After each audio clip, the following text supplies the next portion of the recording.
Hello बच्चों। आज मैं आप लोगों को क्लास 9th की जो आपके पास मैथ्स की एनसीईआरटी की बुक है ना, उसमें हमने अपना chapter number 3 the world of numbers start कर रखा है। तो आज की क्लास में हम लोग क्या करने वाले हैं, 3.4.1 टॉपिक को समझने वाले हैं कि किस तरीके से हम रैशनल नंबर्स को नंबर लाइन पे रिप्रेजेंट कर सकते हैं। तो चलिए स्टार्ट करते हैं अपना टॉपिक। कह रहे representation of rational numbers on a number line. We already know that integers can be represented on a number line. हमको पता है कि हम इंटीजर्स को बहुत इजीली नंबर लाइन पे रिप्रेजेंट कर सकते हैं, जैसे कि यहाँ पर प्रेजेंट कर रखा है। नेगेटिव और पॉजिटिव दोनों नंबर्स प्लस जीरो हम अपनी नंबर लाइन पे दिखा सकते हैं। ये हम 8th क्लास में भी करके आए हैं, 7th में भी करके आए हैं। बट रैशनल नंबर्स को कैसे दिखाएंगे वो आज की क्लास में जानेंगे। तो to do this we first choose a point and mark it as zero call the origin.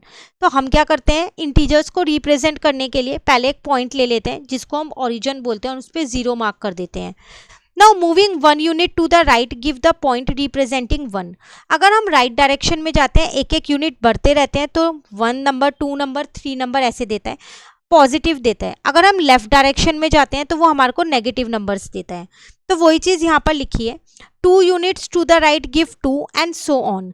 Similarly, moving 1 unit to the left of the origin gives -1, 2 unit to the left give -2 and so on. Each integers lie an equal distance from the next one. This is represented in figure 3.3।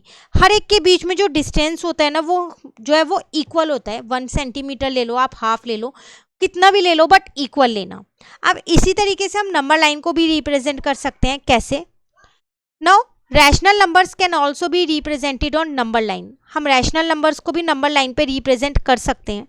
Unlike integers there में lie between two integers.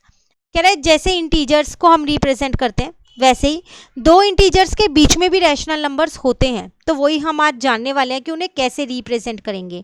For example 1/2 lies exactly half way between 0 and 1।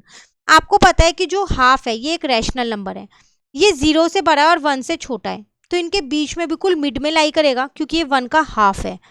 ठीक है। Similarly -3/4 जो है वो लाई करेगा -1 और 0 के बीच में। तो देखो 1/2 उन्होंने ये दिखाया और -3/4 उन्होंने ये दिखा दिया। तो एक पॉजिटिव साइड का दिखा दिया, एक नेगेटिव साइड का दिखा दिया। तो जैसे आप इंटीजर्स को रिप्रेजेंट करते हो ना, तो वैसे ही इंटीजर्स वाली नंबर लाइन तो बनानी ही बनानी है। अब उनके बीच में हम रैशनल नंबर्स को रिप्रेजेंट करेंगे। ठीक है। Now to represent a rational number p upon q is not equal to 0 on a number line, divide the unit interval, the distance between two consecutive integers into q equal parts. आपसे क्या कह रहे हैं, अगर आपको p upon q को number line पे represent करना है तो आप क्या करो, जो लाइन बना रहे हो ना, नंबर लाइन बना रहे हो, उसको जो डिस्टेंस है दो नंबर्स के बीच का, 1 और 2 के बीच का जो डिस्टेंस है, तो जितना भी आपका q है ना उतने में डिवाइड कर लो। अगर 5 है तो 5 पार्ट्स में डिवाइड कर दो। ठीक है। 6 लिखा है क्यू की जगह तो 6 पार्ट्स में डिवाइड कर दो। 7 लिखा है तो 7 पार्ट्स में डिवाइड कर दो। Clear? Then move P part from 0 to right if the number is positive and to the left if the number is negative. अब आपको सिर्फ मूव करना है। फॉर एग्जाम्पल 4/5 लिखा है। ठीक है। तो अगर 4/5 देखो तो ये 0 से बड़ा है और 1 से छोटा है, तो यहाँ पर 1/5 लिख दो, नीचे 5 ही आएगा। 2/5, 3/5, 4/5, 5/5 कट होके 1 आ जाएगा।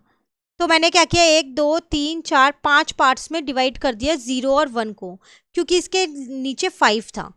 एंड 4/5 मेरा यहाँ हाईलाइट हो गया। क्लियर? ये नेगेटिव होंगे तो आप इस साइड बनाओगे। क्लियर हो गया यहाँ तक? चलिए now for example to represent 3/4 divide the interval between 0 and 1 into 4 equal part। उन्होंने देखो 0 और 1 के बीच में 4 पार्ट्स बनाए, क्योंकि यहाँ पर q जो है वो 4 है। 3/4 का मतलब p 3 और q 4 है। And move 3 parts to the right. Positive में है तो राइट साइड गए, 1/4, 2/4, 3/4। ये बन गया आपका नंबर लाइन पे 3/4। आपने रिप्रेजेंट कर दिया रैशनल नंबर को। क्लियर? फिर आपसे क्या कह रहे हैं, even fractions greater than 1 can be located on number line. अभी तक हम 1 से छोटे नंबर्स को ही दिखा रहे थे, कह रहा है आप 1 से बड़े नंबर्स को भी नंबर लाइन पे दिखा सकते हो। फॉर एग्जाम्पल 9/4 है, अब कैसे पता चलेगा ये 1 से बड़ा है या नहीं बड़ा, तो आप इसे मिक्स में निकाल लो, जो कि निकालना आता है। तो ये 2 1/4 है, तो इसका मतलब ये 2 और 3 के बीच में लाई कर रहे हैं ना। So it lies between 2 and 3। Now we divide the interval between 2 and 3 into 4 equal parts. तो हमने क्या किया, इसे 4 पार्ट्स में डिवाइड कर दिया, क्योंकि यहाँ 1/4 था ना, ठीक है। तो हमने यहाँ पर से 4 पार्ट्स में 0 से स्टार्ट किया, 1/4, 1/2, 3/4, 1 आ गया, 5/4, 3/2, 7/4, 2 आ गया, देन 9/4। तो आपको क्या रिप्रेजेंट करना था, 9/4 ही तो रिप्रेजेंट करना था। और आप चाहो तो इसको सिंपली ऐसे भी बना सकते हो, 0 से आपने शुरू किया, ठीक है। देन आपको यहाँ पर देखो 4 लेके आना है, नीचे 4 है, तो 1/4 यहाँ लिख दो, 2/4 यहाँ लिख दो, कट करोगे तो हाफ ही तो आएगा, तो इन्होंने हाफ लिख दिया 2/4 की जगह। देन 3/4, 4/4, तो 4/4 कट करोगे तो 1 ही तो आएगा, तो इसलिए इन्होंने यहाँ 1 लिख दिया। देन 5/4, 6/4, 6/4 को कट करोगे तो 3/2 आएगा, तो उन्होंने डायरेक्ट 3/2 लिख दिया। देन 7/4, 8/4, 8/4 को कट करोगे तो 2 आएगा, तो उन्होंने 2 लिख दिया। देन 9/4, तो उन्होंने लोएस्ट फॉर्म में लिख दिया है। तो आप चाहे लोएस्ट फॉर्म में नहीं भी लिखोगे तो भी चल जाएगा, ठीक है। नाउ थिंक एंड रिफ्लेक्ट में क्या कह रहा है आपको, try and represent 8/5 and -7/4 on a number line. Number line पे आपको ये दो नंबर्स यहाँ पर दिखाने हैं। तो अगर आप यहाँ पर देखो 8/5 है और 7/4 है माइनस का, लेकिन इनके डिनोमिनेटर तो सेम नहीं है ना। तो अगर आपको ये नंबर लाइन पे दिखाने हैं तो आप चाहो तो पहले इनके डिनोमिनेटर को सेम कर सकते हो। तो हम इसको यहाँ पर कर लेते हैं। तो 8/5 है और माइनस का 7/4 है। मैंने क्या किया, इनका जो कॉमन नंबर था ना वो ले लिया यहाँ पर, तो दोनों से 4 से ही मल्टीप्लाई कर दिया। तो 8 4 जा 32 आ गया, 5 4 जा 20 आ गया। और अगर मैं इसका देखूँ तो मैंने इसमें 5 से इंटू कर दिया, तो 7 5 जा 35 आ गया और 4 5 जा 20 आ गया। अब मैं अपनी एक नंबर लाइन पे ये दोनों नंबर्स बहुत आसानी से दिखा सकती हूँ। अगर मैं यहाँ पर नंबर लाइन बनाती हूँ, ठीक है, मैंने यहाँ 0 ले लिया। अब यहाँ नीचे 20 है, तो ऐसे बनाएंगे 1/20, 2/20, 3/20, ऐसे बनाते रहेंगे, ठीक है। तो ये चलता रहेगा। तो लास्ट यहाँ पर मैंने लिख दिया 32/20, क्लियर। लेकिन बीच में कहीं पर 20/20 भी आएगा। मान लो यहाँ रहे 20/20, तो वो कट होके क्या बन जाएगा, 1 बन जाएगा, ठीक है। और इसके आगे कहीं पर 40/20 भी आएगा, जो कट होके आपका क्या बन जाएगा, 2 बन जाएगा, लोएस्ट फॉर्म। तो एक नंबर आपने ये यहाँ दिखा दिया। उसी तरीके से माइनस वाले दिखा सकते हो, -1/20, -2/20, ऐसे ये चलता रहेगा। और -35/20 तक आप दिखा दो। यहाँ बीच में आपके पास एक बारी यहाँ पर कहीं -20/20 भी आएगा, जो कट होके आपका -1 बन जाएगा। सिमिलरली अगर आप इसे आगे एक्सटेंड करोगे तो -40/20 भी आएगा, जो कट होके आपका 2 बन जाएगा, क्लियर। तो इस तरीके से रैशनल नंबर्स को आपको नंबर लाइन पे रिप्रेजेंट करना होता है। Now next topic is absolute value of a rational number. अब एब्सोल्यूट वैल्यू क्या होती है वो देखिए।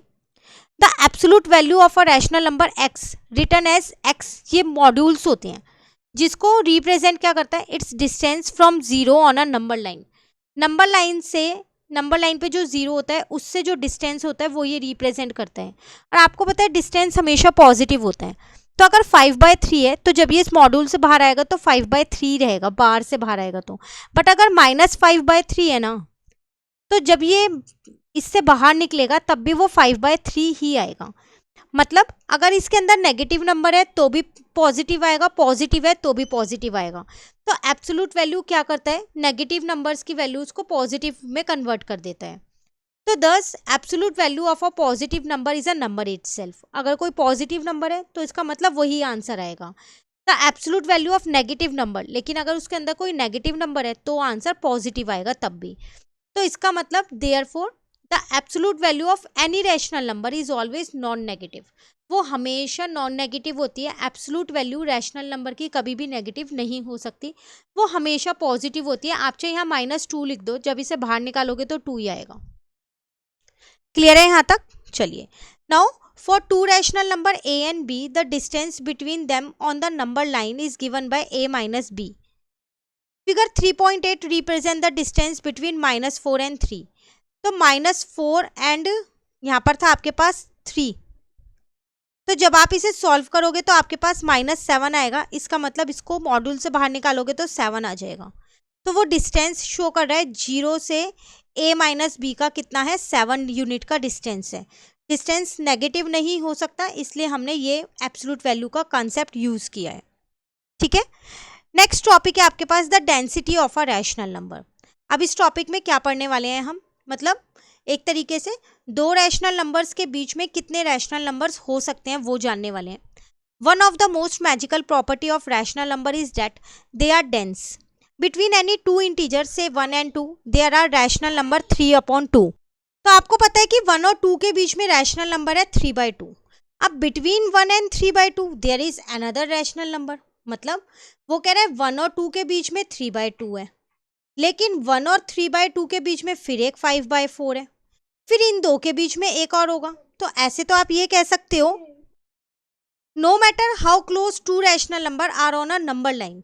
तो इससे फर्क नहीं पड़ता एक नंबर लाइन पे दो रैशनल नंबर कितने पास हैं, you can always find another rational number between them. आप दो रैशनल नंबर के बीच में हमेशा एक रैशनल नंबर को निकाल सकते हो, वो भी उनका एवरेज लेके। For example, a rational number between 1 and 3/2 can be found by taking their average।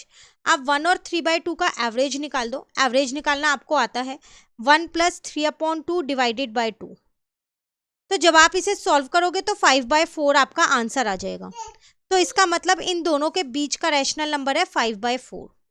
तो हमने यहाँ पर एक जनरल फॉर्मूला सीखा कि अगर दो रैशनल नंबर्स के बीच में हमें एक रैशनल नंबर निकालना हो तो हम क्या करेंगे, उन दो रैशनल नंबर्स का एवरेज निकाल देंगे। तो a + b/2 ये हमारे पास फॉर्मूला हो गया। क्लियर? तो इससे एक चीज़ पता चलती है कि दो रैशनल नंबर्स के बीच में इनफाइनाइट मैनी रैशनल नंबर्स जो है वो लाई करते हैं। It feels as though the rational number must completely fill the number line leaving no gaps whatsoever, but do they. तो इसका मतलब एक नंबर लाइन पे तो आप कई सारे रैशनल नंबर्स दिखा सकते हो, क्योंकि दो रैशनल नंबर्स के बीच में कई सारे रैशनल नंबर्स होते हैं। ठीक है, अब इनको इनसे रिलेटेड क्वेश्चंस कैसे आएंगे वो हम एक्सरसाइज 3.4 में नेक्स्ट क्लास में जानेंगे। Thank you.